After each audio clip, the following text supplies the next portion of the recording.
تبارك الذي جعل في السماء بروجا وجعل فيها سراجا وقمرا منيرا وهو الذي جعل الليل والنهار خلفة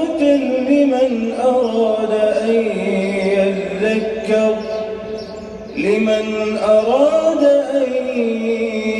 يذكر أو أراد شكورا وعباد الرحمن الذين يمشون على الأرض هونا وإذا خاطبهم الجاهلون قالوا سلاما والذين يبيتون لربهم سجدا وقياما والذين يقولون ربنا اصرف عنا عذاب جهنم إن عذابها كان غراما إنها ساءت مستقرا ومقاما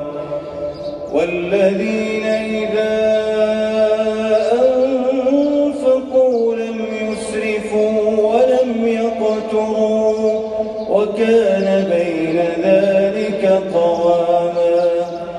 والذين لا يدعون مع الله إلها آخر ولا يقتلون النفس التي حرم الله إلا بالحق ولا يزنون ومن يفعل ذلك يلقى أثاما يضاعف له العذاب يوم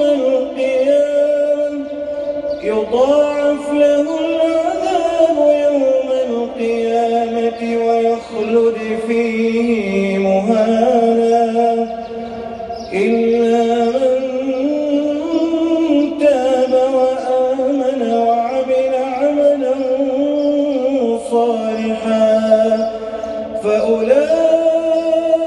فأولئك يبدل الله سيئاتهم حسنات